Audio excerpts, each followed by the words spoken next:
Assalamualaikum warahmatullahi wabarakatuh. Nama saya Latifatunisa, NIM 1901021056, Prodi Akuntansi semester 4 kelas sore. Di sini saya mau menjelaskan materi tentang konsolidasi, merger dan akuisisi mata kuliah manajemen keuangan 2. Yang pertama, kita membahas ekspansi atau perluasan usaha. Ekspansi atau perluasan usaha dapat dilakukan secara internal dan eksternal. Secara internal yaitu perluasan perusahaan yang dilakukan dengan investasi dari awal, seperti mendirikan perusahaan baru atau memperluas perusahaan yang sudah ada. Kemudian yang eksternal adalah perluasan perusahaan dengan menggabungkan kegiatan operasionalnya dengan perusahaan lain yang sudah ada, bisa melalui merger, konsolidasi, atau akuisisi.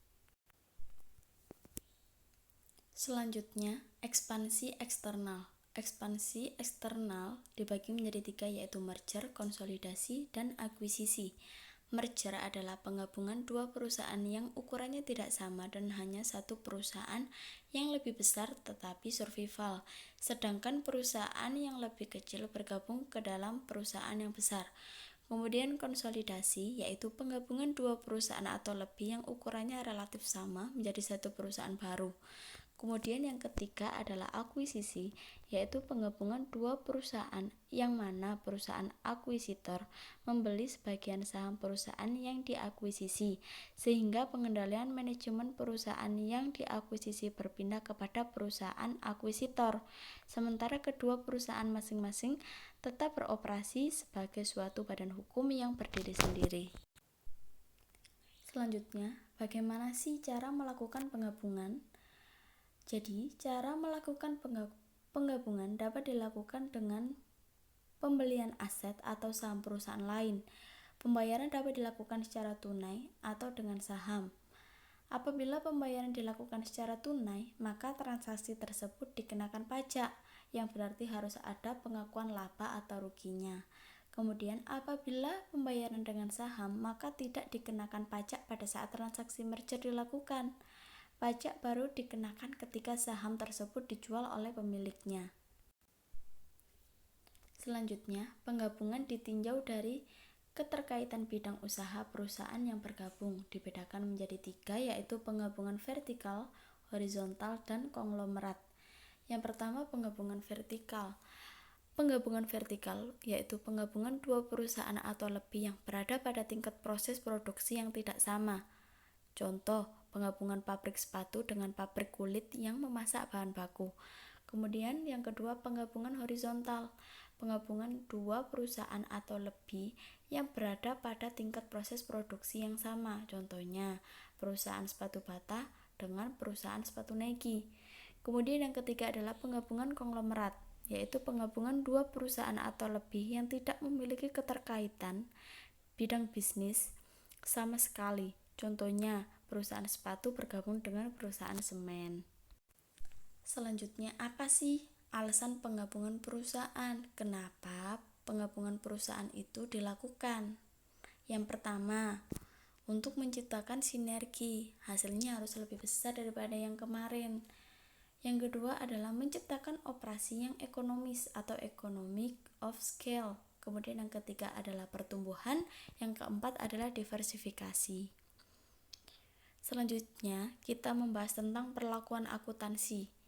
Jika diperlakukan sebagai transaksi pembelian, apabila perusahaan yang membeli membayar dengan harga lebih tinggi dari harga pasar, aset atau saham, atau premi, maka premi tersebut harus dicatat sebagai goodwill di neraca perusahaan yang membeli.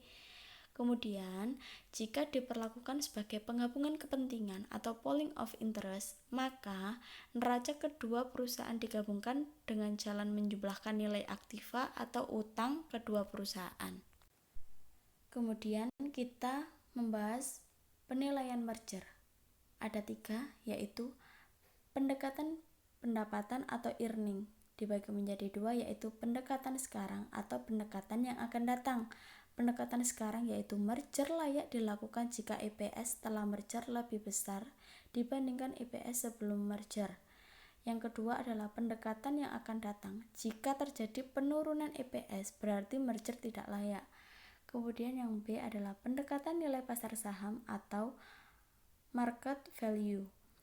Berdasarkan pendekatan nilai pasar saham, maka rasio pertukaran dihitung dengan rumusnya yaitu harga saham perusahaan yang membeli dikali jumlah saham yang ditawarkan dibagi harga pasar saham perusahaan yang dibeli.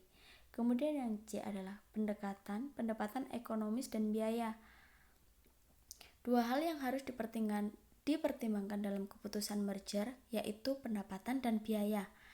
Pendapatan ekonomis terjadi jika nilai sekarang perusahaan setelah merger lebih besar daripada jumlah nilai sekarang perusahaan sebagai suatu entitas sebelum merger, yaitu PVAB lebih besar dari PVA plus PVB. Kemudian economic gains, PVAB dikurangi PVA plus PVB. Selanjutnya, estimasi biaya merger. Besar kecilnya biaya merger tergantung bagaimana cara membiayai merger tersebut, yaitu ada dua. Jika merger dibiayai dengan kas, apabila nilai pasar atau MV sama dengan nilai intrinsik PV, maka biaya mergernya cost sama dengan kas dikurangi PV perusahaan B. Kemudian apabila nilai pasar tidak sama dengan nilai intrinsik, maka biaya mergernya cost sama dengan kas dikurangi PV perusahaan B plus MV perusahaan B dikurangi PV perusahaan B. Kemudian yang B, jika merger dibelanjai dengan saham. Apabila merger dibiayai dengan saham, estimasi biaya merger lebih sulit dibandingkan dengan dibiayai kas, karena nilai saham perusahaan A dan B yang dilakukan merger kemungkinan mengalami perubahan.